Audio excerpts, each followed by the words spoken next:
Sébastien Lecornu suspend la réforme des retraites jusqu'à 2027. Dans le reste de l'actu de ce 14 octobre 2025, les frappes israéliennes se poursuivent malgré le cessez-le-feu et le président malgache aurait quitté le pays.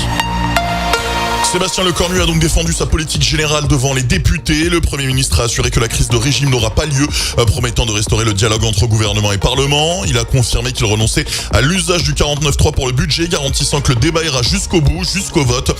Surtout, il a annoncé la suspension de la réforme des retraites jusqu'à l'élection présidentielle de 2027. Une mesure qui coûtera 400 millions d'euros en 2026 et 1,8 milliard en 2027 et qui devrait être compensée par des économies.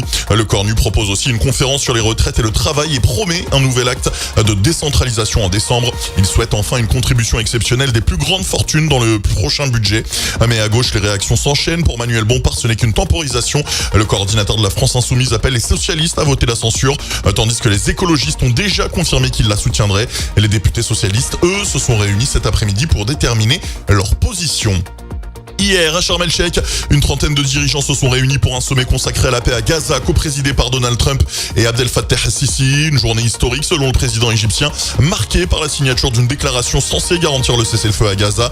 Les États-Unis, l'Égypte, le Qatar et la Turquie figurent parmi les signataires. Mais ni Israël ni le Hamas n'étaient présents. Donald Trump a assuré que la paix règne enfin au Moyen-Orient, tandis qu'Emmanuel Macron a salué un bon signal tout en appelant à la prudence. Le président égyptien a lui rappelé que la solution à deux États restait la seule voie vers une paix durable et qu'il travaillera avec tous les partenaires pour déterminer les bases de la reconstruction de Gaza. Mais sur le terrain, les frappes se poursuivent malgré le cessez-le-feu. Selon le ministère de la Santé de Gaza, 44 personnes ont été tuées et 29 blessés ces dernières 24 heures, dont 6 à Gaza City. Al Jazeera a également fait état d'une frappe de drone israélienne à Khan Younes dans le sud de la bande qui aurait fait des victimes.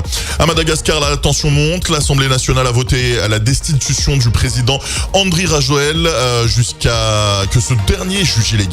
Une unité militaire ralliée à la contestation affirme désormais prendre le pouvoir alors que la situation reste floue à Antananarive. Selon plusieurs journalistes locaux, le président aurait quitté le pays à bord d'un avion militaire français. Et puis enfin, un mot de Nicolas Sarkozy qui sera incarcéré le 21 octobre à la prison de la Santé à Paris. L'ancien président condamné dans l'affaire du financement libyen de sa campagne de 2007 à 5 ans de prison ferme devrait voir ses avocats déposer dès son incarcération une demande de mise en liberté sur laquelle la justice devra statuer dans les semaines à venir.